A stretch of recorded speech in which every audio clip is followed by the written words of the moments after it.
Kalau kita lagi ngomongin soal truk-truk yang ada di Indonesia, pasti dua nama pabrikan besar yang akan selalu kita ingat jika kita lagi ngobrolin truk-truk yang ada di Indonesia. Pabrikan apa itu?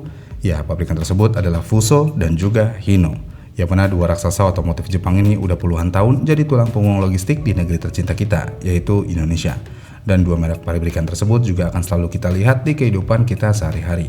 Karena truk dari pabrikan-pabrikan tersebut biasanya akan menjadi truk pengangkut pasir, sayur mayur, logistik e-commerce, sampai kontainer ekspor-impor yang ada di Indonesia. Tapi beberapa hari lalu ada kabar besar dari negara pabrikan truk ini berasal, yaitu Jepang, yang mana Fuso dan Hino resmi merger.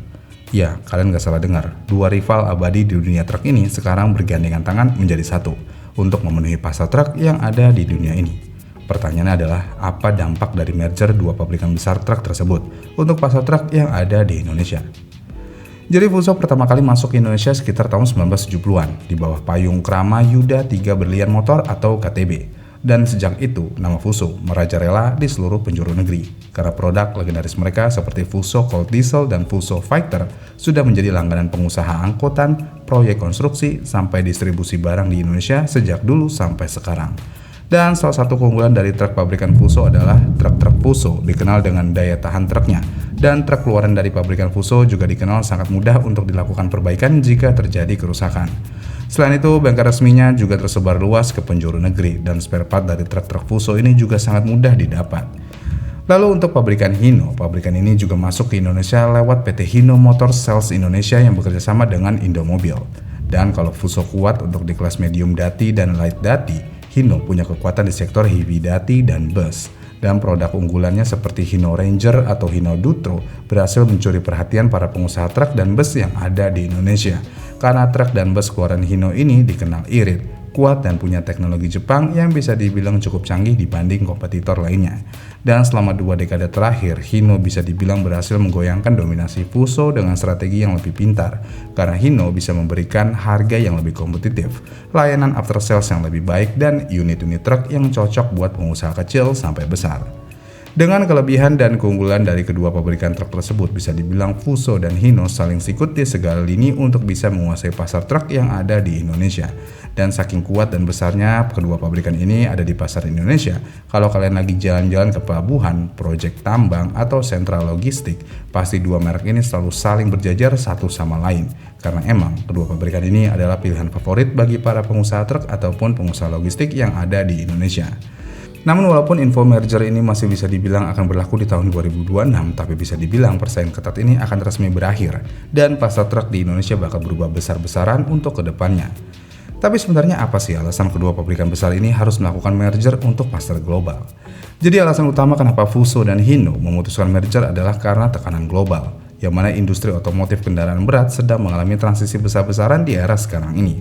Dan pabrikan-pabrikan truk yang berada di Jepang diharuskan merubah mesin produksian truknya yang berbasis diesel menjadi ke mesin elektrik untuk pasar dunia. Dan semua itu harus dilakukan oleh pabrikan-pabrikan tersebut karena tuntutan rendah emisi yang makin ketat di seluruh dunia. Ditambah kompetisi dari Tiongkok dan Eropa juga semakin sengit untuk pasar truk yang ada di dunia ini. Selain itu, fungsi merger dari kedua pabrikan besar ini adalah untuk pengembangan teknologi, yang mana untuk pengembangan suatu teknologi baru di kendaraan niaga itu sangatlah mahal. Dan biasanya untuk bikin satu platform ataupun teknologi baru di kendaraan niaga, semua itu bisa menghabiskan dana sampai miliaran ataupun triliunan yen untuk pengembangannya. Dan daripada kedua pabrikan tersebut harus menggelontorkan dana terlalu besar untuk riset dan pengembangan teknologi tersebut, makanya merger adalah solusi yang tepat untuk kedua pabrikan tersebut. Dan hal ini dinilai lebih menguntungkan untuk kedua belah pihak. Dan dengan merger ini, tentu aja kedua pabrikan tersebut tidak akan mengeluarkan biaya yang terlalu besar untuk pengembangan teknologi yang dibutuhkan ke depannya. Kemudian di Jepang sendiri, Fuso juga dimiliki oleh Daimler Truck. Sementara itu Hino adalah anak perusahaan dari pabrikan besar, yaitu Toyota. Dan dua pabrikan raksasa ini sepakat untuk melebur divisi kendaraan komersial mereka. Dan mereka membentuk satu perusahaan gabungan yang akan mengembangkan truk ramah lingkungan, efisien, dan terintegrasi secara global. Dan pastinya karena kedua pabrikan besar ini melakukan merger untuk pasar dunia, otomatis mereka juga bakal menyatukan jaringan distribusi dan layanan punah jual di banyak negara, termasuk Indonesia. Lalu kita masuk ke pertanyaan utamanya. Apa dampak merger ini untuk pasar truk yang ada di Indonesia? Jadi di sini kita akan menyebutkan terlebih dahulu dampak positif dari merger pabrikan Hino dan Fuso. Yang pertama, jaringan dealer dan service center dari pabrikan merger tersebut akan diperluas ke penjuru negeri. Jadi buat para pengusaha bus atau truk ini jelas kabar bagus karena efisiensi waktu dan biaya bisa meningkat dengan sangat signifikan. Ditambah mereka juga bisa berbagi teknologi satu sama lainnya. Sebagai contoh, misalnya sistem rem Hino yang terkenal smooth bisa dipakai di sasis Fuso yang terkenal tangguh. Dan kombinasi ini bisa melahirkan produk baru yang lebih unggul dan cocok buat kondisi jalanan Indonesia. Kemudian untuk dampak negatif dari kedua brand raksasa ini merger adalah tentu aja kompetisi pasar yang lebih kompetitif akan semakin berkurang dan konsumen bakal kehilangan lebih banyak pilihan. Sebagai contoh, misalnya kalau dulu para pengusaha truk bisa dibandingin Fuso dan Hino buat dapat harga terbaik untuk membeli truk, setelah mereka merger, semua itu tidak bisa lagi dilakukan dan bisa aja terjadi kenaikan harga atau penurunan promo-promo menarik karena kompetisi antara kedua brand tersebut pasti berkurang. Selain itu, merger ini juga bisa bikin brand-brand lain ketar-ketir kalau ini benar sampai terjadi. Sebagai contoh, Isuzu misalnya, yang mana Isuzu selama ini jadi alternatif populer untuk light truck di pasaran Indonesia. Setelah Hino dan Fuso merger, posisi Isuzu tentu aja bisa tergancet di pasar yang ada di Indonesia. Kemudian UD Truck juga harus siap menghadapi dominasi efek jika merger Hino Fuso ini terjadi di tahun 2026. Tapi untuk brand-brand Cina seperti FAW, Sinotruk, Dongfeng, atau DFSK, ini bisa jadi peluang besar mereka untuk memasarkan produk-produk mereka ke pasar Indonesia.